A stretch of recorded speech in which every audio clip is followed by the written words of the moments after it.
Hello friend, कैसे हैं आप लोग। आधुनिक भारत का यह तीसरा वीडियो है।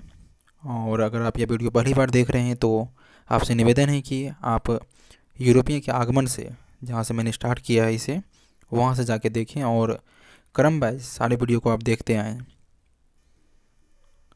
और अगर हम बात करें ब्रिटिश साम्राज्यवादी विस्तार का, तो इसके पहले हम लोगों ने बंगाल को कवर किया था।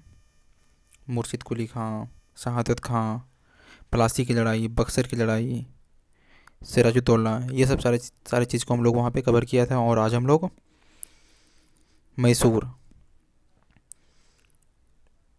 मैसूर में हम लोग देखेंगे यहाँ पे कि मैसूर राज्य का उद्भव कैसे हुआ, ये कहाँ पे है। उसके बाद टीपू सुल्तान, हैदर अली, टीपू सुल्तान, ये सबको हम लोग यहाँ पे देख लेंगे। अब टीपू सुल्तान या हैदर अली का अंग्रेज़ के साथ संघर्ष कैसे हुआ, इसको भी हम लोग यहाँ पे गौर करेंगे।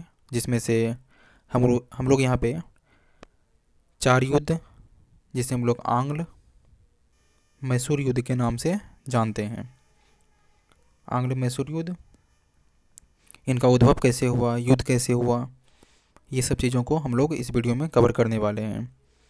जिसमें से हम लोग प्रथम आंग्ल मैसूर युद्ध, दूसरा आंग्ल मैसूर युद्ध, तीसरा आंग्ल मैसूर युद्ध और चौथा आंग्ल मैसूर युद्ध के बारे में पढ़ेंगे। उसके बाद हम लोग थोड़ा टीपू सुल्तान को देख लेंगे कि यह कौन था।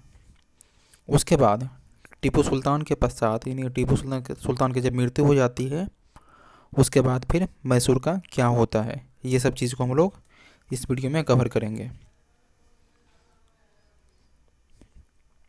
तो आप अभी आधे घंटा या फिर 15 से 20 मिनट आराम से आप ध्यान से सुनते जाएं, और मैं ये सारा कुछ आपको कॉपी में नोट करवा दूंगा। लेकिन हाँ जी, अगर आप ये वीडियो देख रहे हैं तो आप एक पेन और एक कॉपी लेकर ज़रूर बैठें। और आप अगर फर्स्ट टाइम देख रहे हैं तो मैं आपसे निवेदन करूंगा कि आप जो फर्स्ट वीडियो है यूरोपीय के आगमन से, वहाँ से कवर करने का प्रयास करें, ताकि आपका एक ढंग का नोट्स तैयार हो जाए। और किसी भी एग्ज़ाम, जैसे आपका यूपीएससी का पेपर 1 हो, पेपर 1 में हिस्ट्री है, जिससे कि 4 से 5 क्वेश्चन आ ही जाते हैं। बीपीएससी में 7 से 8 क्वेश्चन। और अगर आप ऑप्शनल करते हैं, बीपीएससी ऑप्शनल, तो लमसम 95% क्वेश्चन आप कवर करने में सक्षम होंगे, बशर्ते आप बिल्कुल ध्यान से पढ़ें और जैसे मैं बताऊं उसको आप फॉलो करते जाएं। चलिए स्टार्ट करते हैं वीडियो को। सबसे पहले हम लोग यहाँ पे एक भारत का नक्शा बना लेते हैं, ताकि हम समझ सकें कि मैसूर कहाँ पे है। ये रहा। पहली बात तो हम लोग पिछली वीडियो में यहाँ पे बंगाल था, बस हम यहाँ पे चिन्हित कर देंगे। आप यहाँ पे समझ जाइएगा कि कौन सा जगह कहाँ पे क्या था। यहाँ पे बंगाल था, इसके बारे में हम लोग देख लिए थे। ये क्षेत्र मराठा हो गया। अब बीच में निजाम, हैदराबाद और थोड़ा ये कर्नाटक, और जो इस तरफ बचा ये आपका मैसूर है। ओके। अब मैसूर के एक पॉइंट पे, यहाँ पे ये जो पॉइंट देख रहे हैं आप, ये पॉइंट, यहाँ पे एक फ्रांसीसी बस्ती, उसका नाम है माहे, ठीक है। और इसी के बीच में है एक त्रावणकोर,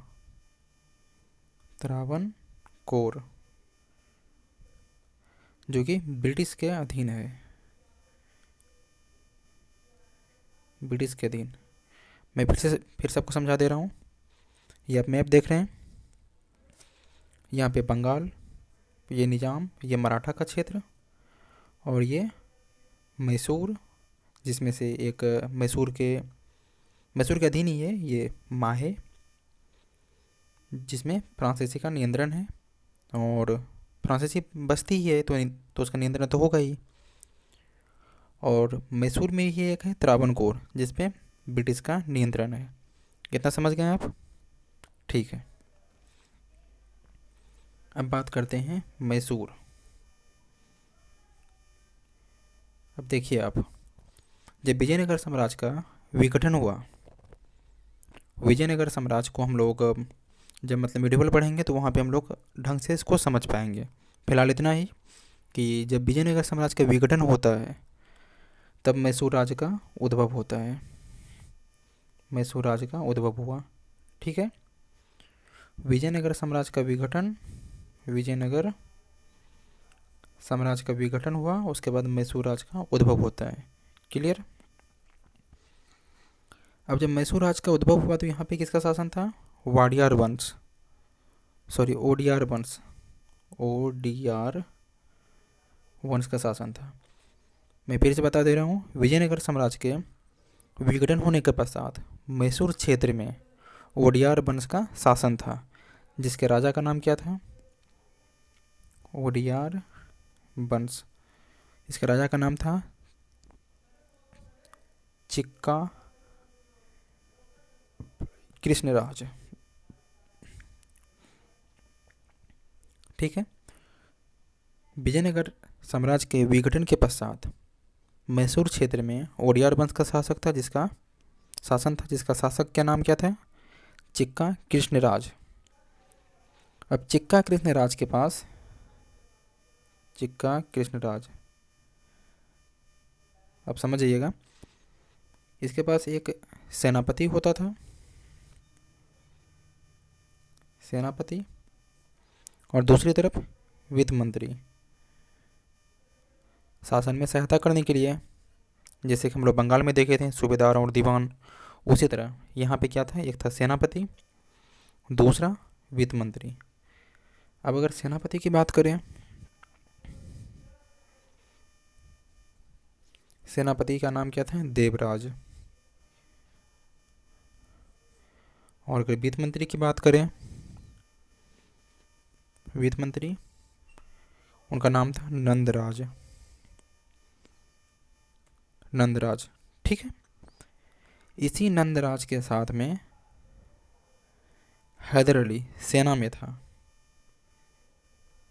हैदर अली सेना में था। ठीक है। और धीरे धीरे यह 1761 ईस्वी में मैसूर का शासक बना।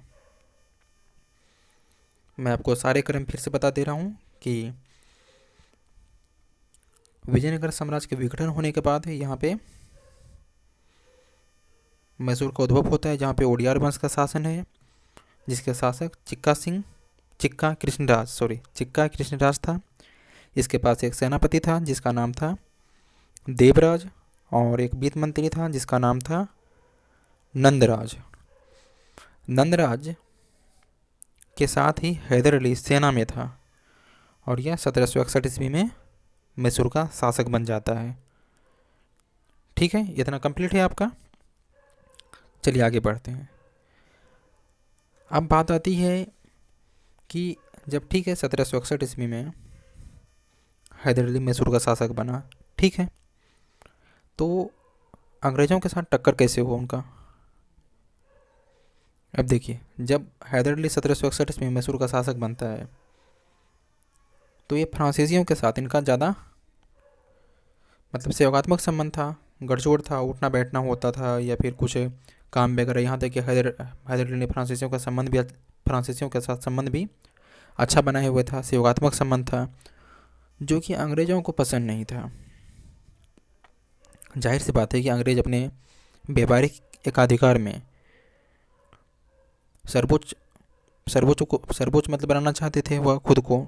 इसके चलते उन्होंने पुर्तगाली को भगाया, मतलब पुर्तगाली के मुकाबले अपने को श्रेष्ठ साबित किया। डच थे, डेनिस, लेकिन लास्ट में फ्रांसीसी, जिसका हैदर अली के साथ सहयोगात्मक संबंध था, जो कि अंग्रेज को पसंद नहीं था। अब इस मामले में दोनों मतभेद हो गया तो जाहिर सी बात है युद्ध भी हुआ।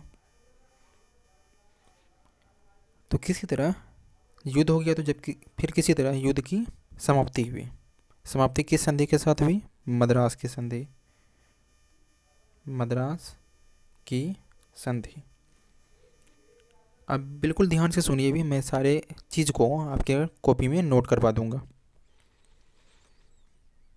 हैदर अली 1761 ईस्वी में मैसूर का शासक बनता है और उसने फ्रांसीसियों के साथ सहयोगात्मक संबंध बनाए रखता है जो कि अंग्रेज़ों को पसंद नहीं थे।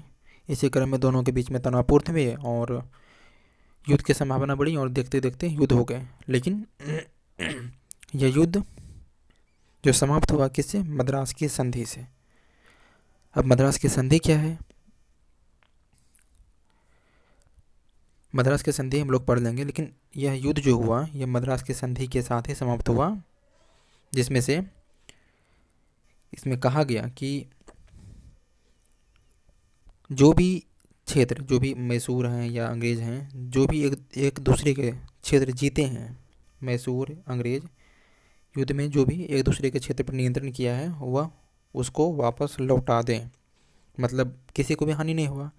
अगर अंग्रेज़ मैसूर का क्षेत्र अगर जीता है तो उसको ये वापस कर दिया, और मैसूर भी अगर अंग्रेज़ का क्षेत्र पे कब्जा किया है तो मैसूर अंग्रेज़ को वापस कर दिया उसके क्षेत्र। ठीक है। और दोनों में यह सहमति भी हुआ इस संधि के तहत कि भविष्य में अगर मैसूर को अगर आवश्यकता पड़ती है तो ब्रिटेन उसका मदद करेगा। इतना सही है? चलिए ठीक है। अब देखिए होता यह है कि इतना तो ठीक है कि मद्रास की संधि में एक दूसरे के क्षेत्र भी जीते हुए क्षेत्र भी वापस कर दिए और भविष्य में एक दूसरे को सहायता देने का भी वादा किया गया। लेकिन अब जब 1771 ईस्वी में मराठे ने मैसूर पर हमला करता है, मराठे भी था इधर,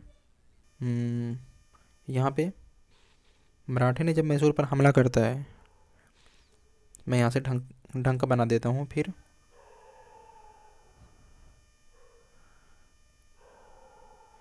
यहाँ पे ये मराठे ने जब यहाँ से मैसूर पे हमला करता है तो वादे के तो मुताबिक क्या था कि संधि के मुताबिक कि अगर कोई बाह्य शक्ति आप पे हमला करती है या फिर भविष्य में हम दोनों अगर कोई भी विपत्ति आती है तो मैसूर का सहयोग करेंगे। लेकिन अब अंग्रेज़ यहाँ पे इसका सहयोग करने नहीं आया। ठीक है। तो मद्रास संधि का उल्लंघन हो गया। मद्रास संधि का उल्लंघन हो गया। उल्लंघन हो गया तो मैसूर का मूड खराब हो गया कि एक तो जीते हुए क्षेत्र भी वापस कर दिए, उसके बाद संधि के साथ हुआ था लेकिन इसने संधि को तोड़ दिया। ठीक है। तो दोनों में संबंध क्या हुए? फिर से तनाव हो गए धीरे धीरे। अब देखिए अभी भी मैसूर फ्रांसीसियों का संबंध बनाए हुए है। मैसूर फ्रांसीसी के साथ संबंध बनाए हुए है। फ्रांसीसी के साथ संबंध बनाए हुए हैं। तो जाहिर सी बात है कि अंग्रेज़ का भी मूड ख़राब होगा इधर। अब देखिए जब हम लोग वर्ल्ड हिस्ट्री पढ़ेंगे तो उसमें से अमेरिकी स्वतंत्रता संग्राम में फ्रांस ने अमेरिका का सहयोग किया था। अमेरिकी स्वतंत्रता संग्राम में फ्रांस ने अमेरिका का सहयोग किया था। किसके विरुद्ध? ब्रिटेन के विरुद्ध। तो जाहिर सी बात है कि इसका तो पहले से ही था कि जब फ्रांस ने अमेरिका का सहयोग किया था, क्योंकि उस समय अमेरिका ब्रिटेन का उपनिवेश हुआ करता था, और जब अमेरिका जब आज़ाद होने लगा था तो फिर फ्रांस ने अमेरिका का सहयोग करके फिर ब्रिटेन को पराजित किया था। तो जाहिर सी बात है कि फ्रांस तो पुराना शत्रु था ब्रिटेन के लिए। और वैसे में अगर मैसूर द्वारा फ्रांसीसियों के साथ अगर संबंध बनाता है तब तो वैसे भी ब्रिटेन का तो फिर एक तरफ तो मैसूर के साथ तो तनावपूर्ण तो हो गया दोबारा फिर क्योंकि मद्रास की संधि असफल हो गई। और दूसरा ये होता है कि दूसरा बात ये हुआ कि ब्रिटेन के विरुद्ध फ्रांस ने अमेरिका का साथ दिया था, तो इसमें भी ब्रिटेन का मूड ख़राब हुआ। मतलब एक तरफ दोनों तरफ से फ्रांस एक तो मैसूर तरफ से और अमेरिकी स्वतंत्रता संग्राम में फ्रांस की भागीदारी से ब्रिटेन का संबंध तनावपूर्ण था। ठीक है, जब अमेरिका में तनावपूर्ण है तो भारत में भी होगा। अब देखिए क्या होता है कि अंग्रेज़ों ने क्या किया, जो यहाँ पे एक फ्रांसीसी बस्ती माहे था, अंग्रेज़ों ने इस पर अधिकार कर लिया, अंग्रेज़ का अधिकार हो गया यहाँ पे। और ये मैसूर राज्य में स्थित था माहे, हम लोग पहले चर्चा कर चुके हैं इस पे। और मैसूर क्षेत्र किसके अधीन था ये? हैदर अली। अब आप सोचिए कि आपके राज्य में, यानी कि हैदर अली के राज्य में एक बस्ती था, फ्रांसीसी बस्ती माहे, जो कि हैदर अली के संरक्षण में था। वैसे भी फ्रांसीसी और मैसूर का संबंध भी मित्रतापूर्ण था। लेकिन अब अंग्रेज ने क्या किया कि फ्रांसीसी बस्ती माहे पर कब्जा कर लिया। ठीक है, अब जब कब्जा कर लेता है तो जाहिर सी बात है हैदर अली का मूड खराब हो गया, तो युद्ध की स्थिति भी हो गया। अब जब युद्ध की स्थिति हुआ, अब देखिए आगे क्या होता है कि एक तो मान लेते हैं कि मैसूर राज्य जो था उसी के राज्य में, उसी के संरक्षण में चल रहा था आपका ये फ्रांसीसी बस्ती माहे। लेकिन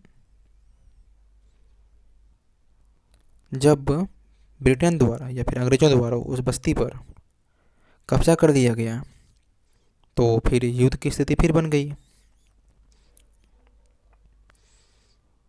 इसी क्रम में फिर अंग्रेज़ों के साथ मैसूर का युद्ध शुरू हो गया।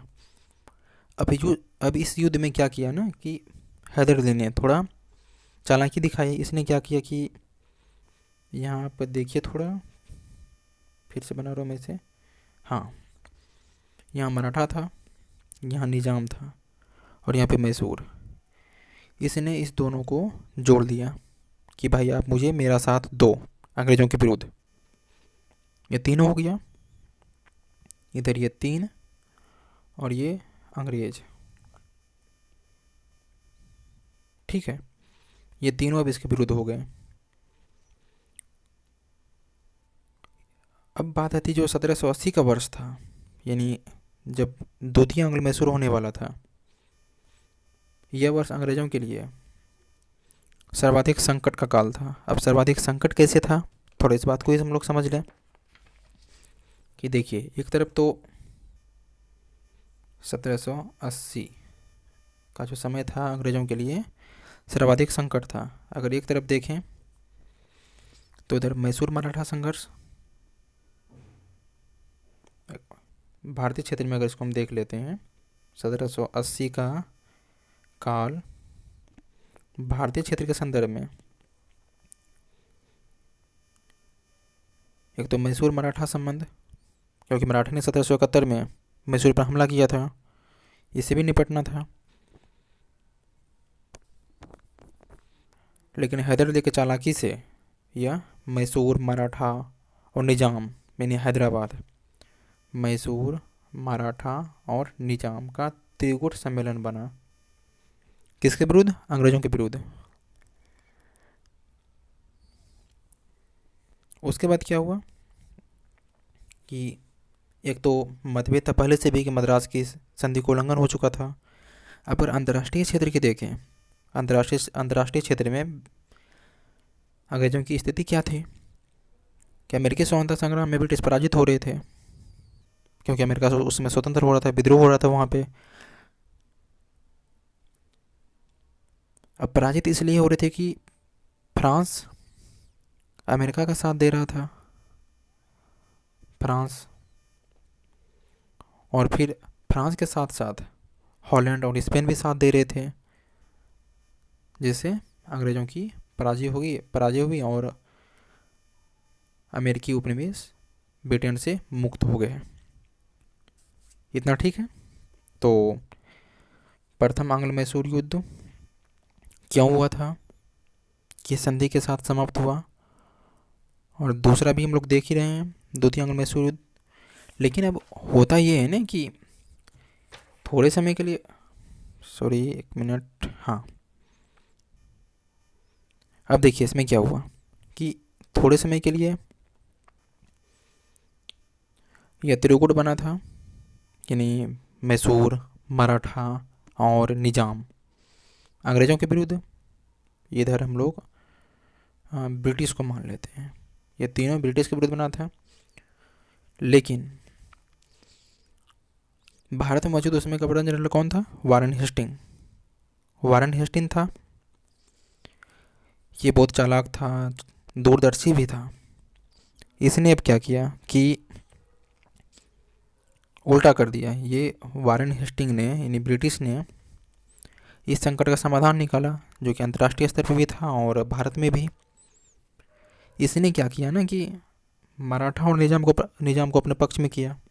अब देखिए,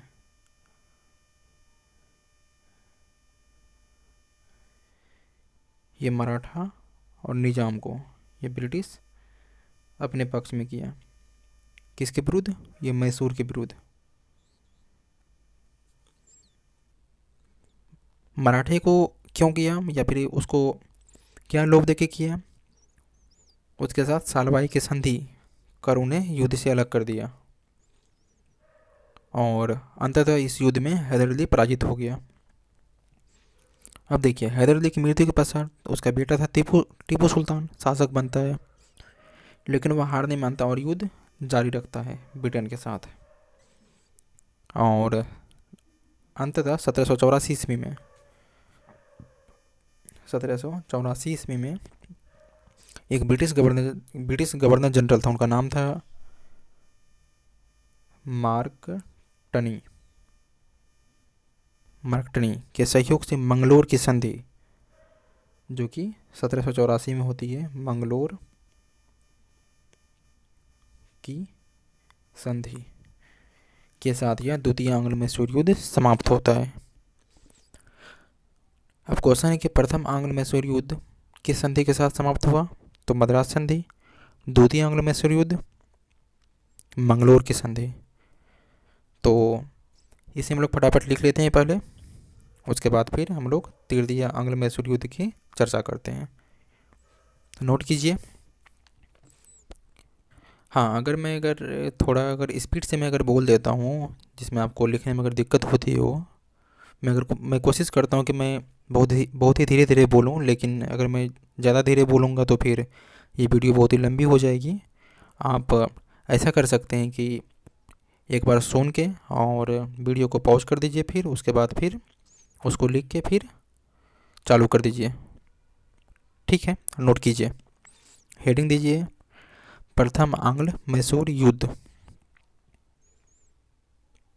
और लिखिए हैदर अली 1761 ईस्वी में मैसूर का शासक बना। उसने फ्रांसीसियों के साथ सहयोगात्मक संबंध बनाया और ब्रिटिश विरोधी नीति अपनाई। फलतः अंग्रेज़ों के साथ उसका युद्ध हुआ, जो अंततः मद्रास की संधि के साथ समाप्त हुआ। इस संधि के अंतर्गत या इस संधि के तहत दोनों ने एक दूसरे के जीते हुए क्षेत्र वापस कर दिए तथा अंग्रेज़ों ने मैसूर को आवश्यकता पड़ने पर सैनिक सहायता देने का वादा किया। बस। अब दूसरा हेडिंग दे द्वितीय आंग्ल मैसूर युद्ध। द्वितीय आंग्ल मैसूर युद्ध और लिखिए 1771 ईस्वी में जब मराठों ने मैसूर पर हमला किया तो अंग्रेज़ों ने मैसूर की सहायता नहीं की। अतः मद्रास की संधि का उल्लंघन हुआ। फलतः मैसूर एवं अंग्रेज़ों के बीच तनाव बढ़ा। अगला पॉइंट, अमेरिकी स्वतंत्रता संग्राम के दौरान ब्रिटिश के विरुद्ध अमेरिका का साथ फ्रांस दे रहा था, अतः फ्रांसीसी संबंध तनावपूर्ण हुए। ऐसे में भारत स्थित दोनों कंपनियों के बीच भी तनाव बढ़ा। इसी क्रम में अंग्रेजों ने फ्रांसीसी बस्ती माहे पर नियंत्रण का प्रयास किया, जो मैसूर राज्य के अधीन था या मैसूर राज्य में स्थित था। अतः अंग्रेजों के साथ मैसूर का युद्ध हुआ। अगला पॉइंट, इस युद्ध में थोड़े समय के लिए मैसूर, निजाम और मराठा का त्रिगुट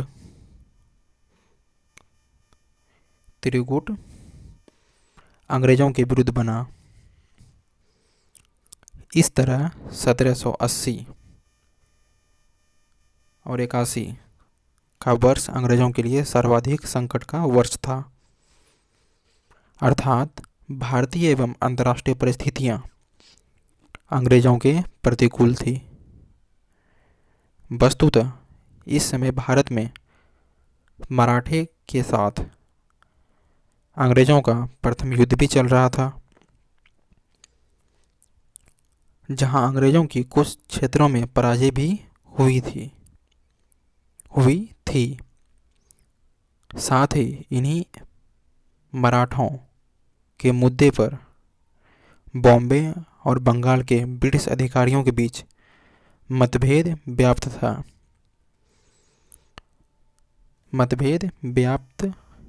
था। दूसरी तरफ अमेरिकी स्वतंत्रता संग्राम में ब्रिटेन की पराजय हो रही थी, जहां फ्रांस, हॉलैंड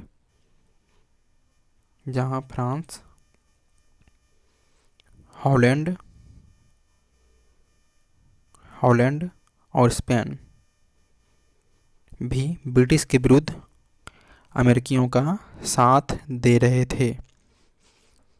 इस तरह भारतीय एवं अंतर्राष्ट्रीय परिस्थितियां ब्रिटिश के प्रतिकूल थी। अगला पॉइंट, किंतु भारत में मौजूद ब्रिटिश गवर्नर जनरल वारेन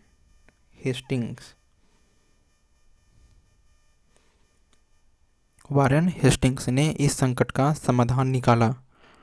उसने निजाम और मराठे को अपने पक्ष में किया। वस्तुतः मराठे के साथ सालवाई की संधि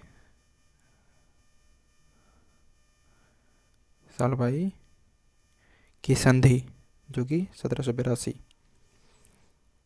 सालवाई की संधि कर उन्हें युद्ध से अलग किया। अंततः युद्ध में हैदर अली को पराजित किया। हैदर की मृत्यु के पश्चात टीपू सुल्तान शासक बना और उसने युद्ध जारी रखा। अंततः 1784 ईस्वी में मद्रास के ब्रिटिश गवर्नर मैकर्टनी के सहयोग से मंगलोर की संधि के साथ यह युद्ध समाप्त हुआ। बस अब हम लोग बात कर लेते हैं तृतीय आंग्ल मैसूर युद्ध का कारण क्या था या कैसे हुआ। चलिए इसको समझते हैं। अब देखिए, इसमें बंगाल का गवर्नर जनरल यानी 1790 से 92 के बीच, इस समय बंगाल का गवर्नर जनरल कौन था? कॉर्नवालिस था। अब जब हैदर अली फ्रांसीसियों के साथ संबंध बनाए हुए रहे, सब मतलब फ्रांसीसियों के साथ संबंध बनाए हुए था, तो उसका बेटा भी फ्रांसीसियों के साथ ही संबंध बनाए हुए था। तो दूसरी तरफ उसमें ब्रिटेन ने क्या किया कि भारत में उसके कौन कौन मित्र राज्य हैं, मित्र राज्य की सूची जारी किया, जिसमें से मैसूर का नाम नहीं दिया उसमें। तो उसमें टीपू सुल्तान था, उनका थोड़ा मूड ख़राब हो गया।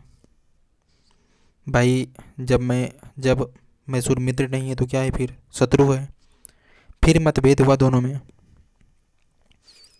अब देखिए मामला कैसे कैसे आगे बढ़ रहा है कि उसमें बंगाल का गवर्नर जनरल कॉर्नवालिस था, और उन्होंने एक सूची जारी किया कि मित्र राज्य की सूची, जिसमें से मैसूर राज्य का उल्लेख नहीं था। तो दोनों में फिर तनाव बढ़ा। अब आगे देखिए क्या होता है कि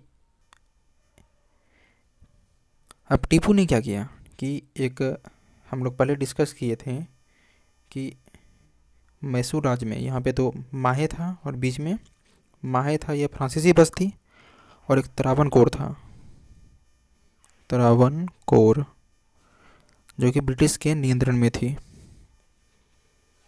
ब्रिटिश नियंत्रण। अब ये त्रावणकोर पे टीपू सुल्तान ने हमला कर दिया।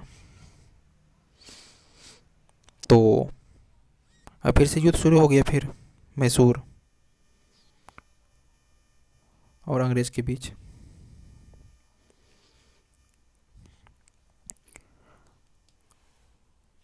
आप ही समझिए कि मित्र राज की सूची में मैसूर का उल्लेख नहीं किया, तो टीपू का मूड खराब हो गया। इसी क्रम में टीपू ने, उसी के राज में था ये अंग्रेजी बस्ती, या उनका नाम क्या था, त्रावणकोर। उस पर टीपू ने हमला किया, तो जाहिर सी बात है फिर युद्ध स्टार्ट हो गया। अब देखिए इस युद्ध में क्या होता है कि पहले तो कुछ समय के लिए या कुछ क्षण के लिए मराठे और निजाम प्लस मैसूर का त्रिकोण बना था इधर अंग्रेज़ के लिए। अब क्या हुआ कि एक तरफ अंग्रेज़ हैं, फिर मराठा, निजाम का त्रिकोण बना किसके विरुद्ध, मैसूर के विरुद्ध। पासा पलट गया।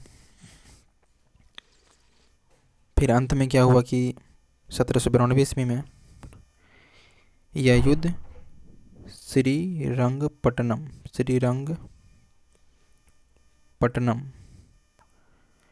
की संधि करनी पड़ी, किसके साथ, अंग्रेज़ों के साथ। अब इस संधि के तहत क्या हुआ कि यह मान लेते हैं टीपू का राज्य है। इस संधि के तहत टीपू का आधा राज्य इधर ये अंग्रेज ले लिया, ठीक है। और युद्ध क्षतिपूर्ति के रूप में टीपू पर एक बड़ी धनराशि आरोपित की गई, और इसके दो पुत्र को बंधक भी बना लिया अंग्रेज ने, ठीक है। अब आपके मन में ये सवाल उठ रहा होगा कि अंग्रेज़ों ने टीपू का राज आधा ही क्यों लिया। इसका हम लोग चर्चा करेंगे आगे कि आधा ही राज क्यों लिया। अब बात होती है कि जब आधा राज ले लिया, उसके बाद दो पुत्र को भी बंधक बना लिया, तो यह मैसूर थोड़ा शक्ति जो था वह कमज़ोर हो गया। इसी संदर्भ में कॉर्नवालिस ने कहा कि हम अपने शत्रु को पंगु बनाए बगैर, मतलब हम, इस संदर्भ में कॉर्नवालिस ने कहा कि हम अपने मित्रों को शक्तिशाली बनाए बगैर अपने शत्रु को पूर्णतः कमज़ोर कर दिया। इसका मतलब समझिए कि यदि कॉर्नवालिस संपूर्ण मैसूर पर नियंत्रण करता, तो जो उधर त्रिकूट बना था, एक तरफ निजाम, मराठा, इससे भी तो हिस्सा देना होता, तो फिर अंग्रेज को फायदा क्या होता।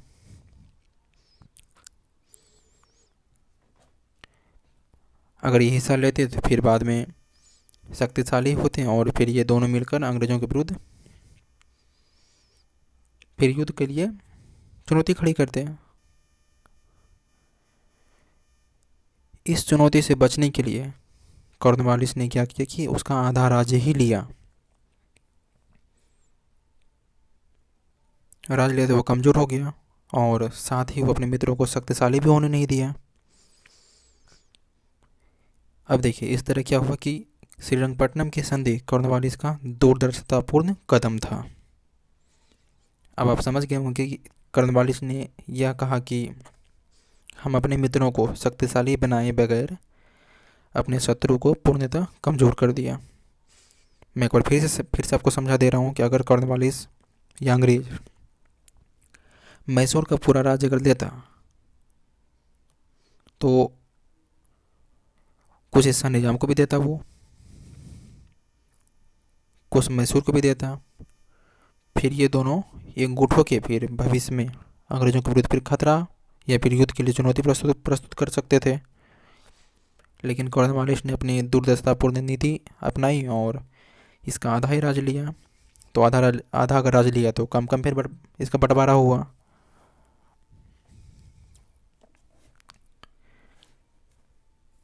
ठीक है, ये तो हो गया इसका तृतीय आंग्ल मैसूर युद्ध। इसको आप लिख लीजिए, फिर हम लोग आगे बात कर लेते हैं। हेडिंग दीजिए तृतीय आंग्ल मैसूर युद्ध 1790 से 92। लिखिए, इस समय बंगाल का गवर्नर जनरल लॉर्ड कॉर्नवालिस था।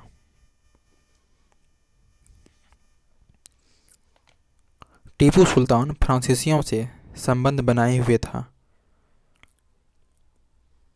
इस समय बंगाल का गवर्नर जनरल कॉर्नवालिस था। Full stop. टीपू सुल्तान फ्रांसीसियों से संबंध बनाए हुए था। तो दूसरी तरफ कॉर्नवालिस ने मित्र राज्यों की सूची में मैसूर का उल्लेख नहीं किया, अतः दोनों के बीच तनाव बढ़ा। नेक्स्ट पॉइंट, इसी तरह जब ब्रिटिश संरक्षित राज्य त्रावणकोर पर टीपू ने हमला किया, तो इसी तरह जब ब्रिटिश संरक्षित राज्य त्रावणकोर पर टीपू ने हमला किया तो मैसूर एवं अंग्रेजों के बीच युद्ध शुरू हुआ। इस युद्ध में, अगला पॉइंट लिखिए, इस युद्ध में अंग्रेज मराठे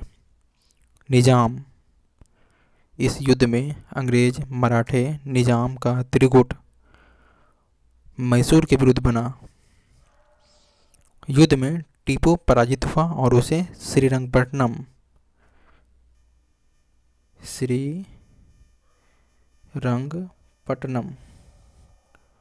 की संधि ब्रैकेट में 1792 करनी पड़ी और उसे श्रीरंगपट्टनम की संधि करनी पड़ी। इस संधि के तहत टीपू का आधा राज्य अंग्रेजों को प्राप्त हुआ और युद्ध क्षतिपूर्ति के रूप में एक बड़ी धनराशि टीपू पर आरोपित की गई तथा अंग्रेजों ने टीपू के 2 पुत्रों को बंधक के रूप में रखा। अगला पॉइंट, इस तरह मैसूर की शक्ति को कमज़ोर कर दिया गया। इसी संदर्भ में कॉर्नवालिस ने कहा कि हमने अपने मित्रों को शक्तिशाली बनाए बगैर अपने शत्रु को पूर्णतः कमज़ोर कर दिया। वस्तुतः कॉर्नवालिस अगर संपूर्ण मैसूर राज्य पर नियंत्रण कर लेता तो उसे अपने युद्धकालीन मित्रों मराठा और निजाम को अधिक क्षेत्र देना पड़ता। इससे वे शक्तिशाली होकर अंग्रेज़ों के लिए चुनौती खड़ी कर सकते थे। इस चुनौती से बचने के लिए कॉर्नवालिस ने टीपू के साथ संधि की और उसका आधा राज्य प्राप्त कर उसे कमज़ोर बना दिया। तो साथ ही अपने मित्रों को शक्तिशाली भी होने नहीं दिया। इस संधि से इस दृष्टि से श्रीरंगपट्टनम की संधि कॉर्नवालिस का दूरदर्शितापूर्ण कदम था। बस ये तो हो गया तृतीय आंग्ल मैसूर युद्ध कंप्लीट। अब बात करते हैं चतुर्थ आंग्ल मैसूर युद्ध। आप बोर तो नहीं हो रहे ना? अब देखिए, जब बात ये होती है कि जब कोई चैप्टर के स्टार्ट हो जाए, जैसे मैसूर हम लोग पढ़ रहे हैं तो प्रथम पढ़ लिए, द्वितीय, तृतीय, अब चतुर्थ बचा है और थोड़ा सा टीपू सुल्तान, उसके बाद फिर मैसूर का क्या होता है उसको देख लेंगे। थोड़ा सा वेट कर दीजिए और हो जाएगा। अब अगर चतुर्थ की बात करते हैं हम लोग, इस समय गवर्नर जनरल कौन था? बेलेजली था।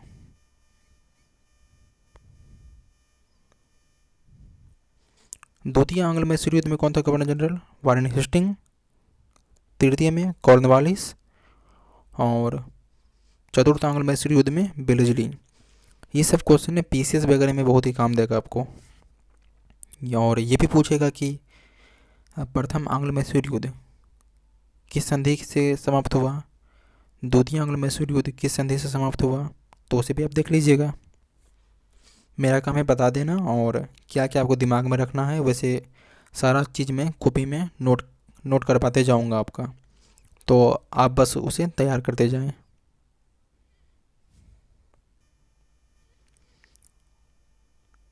चलिए इसका हम लोग बात कर देते हैं। इस समय गवर्नर जनरल कौन था? बेलेजली। इसके बारे में हम लोग आगे विस्तार से पढ़ेंगे, फिलहाल इतना ही जान लीजिए। अब देखिए, फिर भी अब क्या हुआ कि मैसूर का टीपू सुल्तान फ्रांसीसियों के निकट संबंध बनाए हुए था। अभी भी टीपू कमज़ोर नहीं हुआ है, बेशक थोड़ा कमज़ोर हो गया, लेकिन फ्रांसीसियों के साथ यह संबंध बनाए हुए था टीपू। अब देखिए, उसमें फ्रांस में नेपोलियन की विस्तारवादी चल रही थी, साम्राज्य विस्तारवादी। जब हम लोग वर्ल्ड हिस्ट्री में पढ़ेंगे तो फिर इसके बारे में हम लोग पूरी डिटेल्स में पढ़ेंगे। फिलहाल जान लीजिए कि टीपू फ्रांसीसियों के साथ संबंध बनाए हुए था और उसमें फ्रांस में नेपोलियन का नाम तो सुने ही होंगे आप। उसने अपना पूरे विश्व विजय के ठान रखा था। तो जाहिर सी बात है कि एक तरफ तो अमेरिका यहाँ पे स्वतंत्र हो गया इससे। अब अंग्रेज़ों को डर ये हुआ कि कहीं नेपोलियन भारत पे ना हमला कर दे, क्योंकि इसका संबंध तो तनावपूर्ण था फ्रांसीसियों के साथ टीपू सुल्तान का।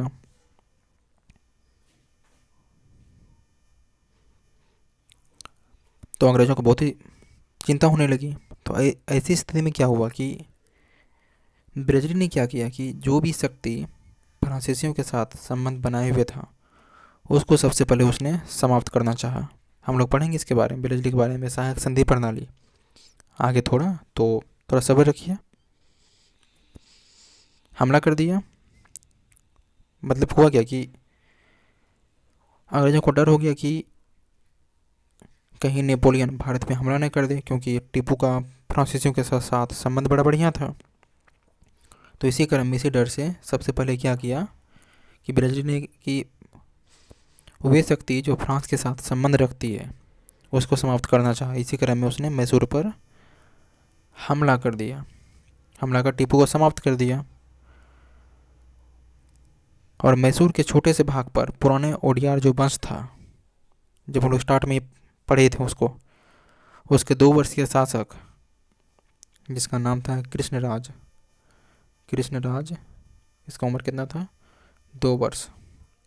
इसको गद्दी पर बैठा दिया और उससे सहायक संधि कर ली। सहायक संधि के बारे में हम लोग बहुत ही विस्तार से पढ़ेंगे, फिलहाल इतना ही जान लीजिए आप। उसके बाद मैसूर विजय के उपरांत ब्रजली ने कहा कि पूर्व का साम्राज्य हमारे कदमों में है। तो इसे आप लिख लीजिए, हेडिंग दीजिए चतुर्थ आंग्ल मैसूर युद्ध। लिखिए, इस समय बंगाल का गवर्नर जनरल लॉर्ड बेलेजली था। लॉर्ड बेलेजली, बेलेजली था। मैसूर का टीपू सुल्तान फ्रांसीसियों से निकट संबंध बनाए हुए था। दूसरी तरफ फ्रांस का नेपोलियन यूरोप में साम्राज्यवादी विस्तार कर रहा था। अतः अंग्रेजों को अपने भारतीय उपनिवेश की सुरक्षा की चिंता हुई। ऐसी स्थिति में बेलेजली ने फ्रांस से संबंध बनाने रखने वाली इस भारतीय शक्ति को समाप्त करना चाहा। इसी क्रम में मैसूर पर हमला कर टीपू को समाप्त कर दिया और मैसूर के छोटे से भाग पर पुराने ओडियार वंश के 2 वर्षीय बालक कृष्णराज को गद्दी पर बैठाया और उससे सहायक संधि कर ली। मैसूर विजय के उपरांत बेलेजली ने कहा कि पूर्व का साम्राज्य यानी भारत हमारे कदमों में है। बस अब हम लोग बात कर लेते हैं टीपू सुल्तान। इसका दूसरा नाम क्या था? फतेह अली। हम लोग इसको देख लिए, इसको फिर इसको भी ख़त्म हो गया ये। अब लास्ट में बचा है टीपू सुल्तान, और टीपू सुल्तान के पश्चात मैसूर। अगर टीपू के बारे में बात करते हैं हम लोग पहले, तो मतलब बेसिक तो पता ही है कि कौन था, तो हैदर अली का पुत्र था। आप युद्ध भी देख लिए इसके साथ, तृतीय आंग्ल मैसूर युद्ध हुआ, चौथा भी हुआ, तो ठीक है। टीपू ने तो फ्रांस के साथ सहयोगात्मक संबंध बनाए हुए था अपने पिता की तरह। इसने फ्रांस के क्रांतिकारी एक समूह था, उनका दल था, उनका नाम था जैकोबियन।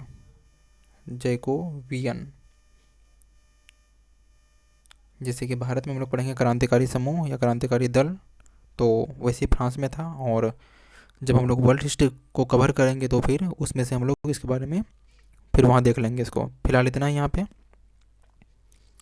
टीपू सुल्तान फ्रांस के क्रांतिकारी जैकोबियन दल का स्वयं को सदस्य बताया कि हम उसके सदस्य हैं, और अपनी राजधानी श्रीरंगपट्टनम में स्वतंत्रता का बीज लगाया कि जो भी राजधानी है श्रीरंगपट्टनम, यह स्वतंत्र है, यह किसी का अधीन नहीं है। दूसरा इसने यह किया कि इसने सैन्य संगठन, मतलब इसका जो सैन्य था, सेना संगठन, इसको यूरोपीय पद्धति से प्रशिक्षित किया। एक तो टीपू सुल्तान ने पहली बात की क्रांतिकारी जैकोबियन दल का स्वयं को सदस्य बताया और अपनी सैन्य संगठन को यूरोपीय पद्धति से प्रशिक्षित किया। इतना सब होने के बाद टीपू भारत का पहला शासक था जो आर्थिक शक्ति को सैनिक शक्ति की नींव मानता था कि अगर राज्य संपन्न है तो सैनिक भी संपन्न होंगे, और जब सैनिक संपन्न है तो फिर तो कोई मामला ही नहीं है फिर। अतः इसने क्या किया, टीपू ने यूरोपियों के समान ही व्यापारिक कंपनी गठित करने का प्रयास किया तथा उसने विभिन्न देशों में अपने दूत भेजकर व्यापारिक संबंध बनाने का प्रयास किया। टीपू ने जब युद्ध हो रहा था, तृतीय आंग्ल मैसूर युद्ध या चतुर्थ में लड़ते हुए, उन्होंने एक बात कही थी कि भेड़ की तरह लंबी ज़िंदगी जीने से बेहतर है कि शेर की तरह एक दिन जीना। किंतु इतना सब होने के बाद भी इसमें कोई दुराय नहीं है कि टीपू एक कमज़ोर था, कमज़ोर शासक या सुल्तान था। किंतु उनकी कूटनीतिक कुशलता की दृष्टि से थोड़ा वह कमज़ोर था। इसलिए वह अंग्रेज़ों के विरुद्ध संघर्ष में क्षेत्रीय शक्ति जैसे मराठा निजाम का सहयोग प्राप्त नहीं कर सका, जिससे उसकी पराजय हुई और उसका पतन हो गया। तो आप हेडिंग देवे कि टीपू सुल्तान ब्रैकेट में फतेह अली 1770 से 99 और लिखें टीपू सुल्तान ने फ्रांस के टीपू सुल्तान ने फ्रांस के क्रांतिकारी जैकोबियन दल का स्वयं को सदस्य बताया और अपनी राजधानी श्रीरंगपट्टनम में स्वतंत्रता का बीज लगाया। नेक्स्ट पॉइंट, टीपू ने अपने सैन्य संगठन को यूरोपीय पद्धति से प्रशिक्षित किया। टीपू ने अपने सैन्य संगठन को यूरोपीय पद्धति से प्रशिक्षित किया। अगला पॉइंट, टीपू भारत का पहला शासक था जो आर्थिक शक्ति को सैनिक शक्ति की नींव मानता था। अतः टीपू ने यूरोपियों के समान ही व्यापारिक कंपनी गठित करने का प्रयास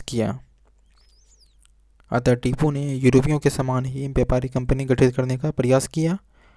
और विभिन्न देशों में दूत भेजकर व्यापारिक संबंध बनाने का प्रयास किया। टीपू ने अंग्रेजों के विरुद्ध, अगला पॉइंट है, टीपू ने अंग्रेजों के विरुद्ध संघर्ष करते हुए कहा कि भेड़ की तरह लंबी जिंदगी जीने से बेहतर है कि शेर की तरह एक दिन जीना। किंतु टीपू सुल्तान कूटनीतिक कुशलता की दृष्टि से कमजोर था, अतः वह अंग्रेजों के विरुद्ध संघर्ष में क्षेत्रीय शक्तियों का सहयोग प्राप्त नहीं कर पाया, जिससे मैसूर राज्य का पतन हो गया। ठीक है, अब थोड़ा सा एक बचा हुआ कि टीपू सुल्तान के पश्चात मैसूर का क्या हुआ। मैं सिर्फ आपको समझा दे रहा हूँ और ये कोई ज़रूरी नहीं है लिखना, उतना तो आप समझ ही गए हैं। अब देखिए हुआ क्या कि जब चतुर्थ आंग्ल मैसूर युद्ध हुआ, इसके पश्चात मैसूर राज्य का अस्तित्व समाप्त हो गया। अब मैसूर का क्या हुआ कि मैसूर में जो इस्लामिक राज्य था उसका अंत कर दिया गया और अंग्रेज़ों ने क्या किया ना, टीपू के परिवार के सदस्यों को पेंशन फायदा बनाकर वेल्लोर भेज दिया और मैसूर जो था उसको अंग्रेज तथा निजाम आपस में बांट लिया। दोनों के कुछ कुछ भाग मिले और जिसका नाम कोयम्बटूर अंग्रेज़ों को मिला, कनारा श्रीरंगपट्टनम और निजाम को गुंटी, गुर्रमकोंडा, चीतलदुर्ग ये सब मिला और मराठों के लिए हरपोनली, सुंदा ये सब उसको मिला, लेकिन मराठों ने इसको अस्वीकृत कर दिया। उसके बाद इसे अंग्रेज और निजाम ने भी आपस में बांट लिया और जो बच गया उसे एक हिंदू राजकुमार कृष्ण राव जो छोटे से बालक था उसके अधीन कर दिया और उससे सहायक संधि कर ली। मैसूर के विरुद्ध सफलता के लिए बिरजली को मार्किस्व एक उपाधि होता है, मार्किस की उपाधि मिली। इस युद्ध के बाद मैसूर पर फ्रांसीसी प्रभाव का भी अंत हो गया। चलिए हम लोग का चैप्टर भी समाप्त हो गया। मज़े की बात यह है आप भी कम से कम बोर हो गएंगे फिर। और हम लोग जब अगले वीडियो में मिलेंगे तो फिर अगले में हम लोग फिर मराठा देखेंगे कि मराठा इसी तरह जैसे कि हम लोग बंगाल पढ़े हैं, फिर मैसूर पढ़े हैं, उसी तरह मराठा पढ़ेंगे, फिर पंजाब, उसके बाद फिर सहायक संधि क्या था, हड़प नीति क्या था, डलहौजी के कार्य क्या थे, ये सब को हम लोग देखेंगे। मिलते हैं अगले वीडियो में, तब तक के लिए नमस्कार।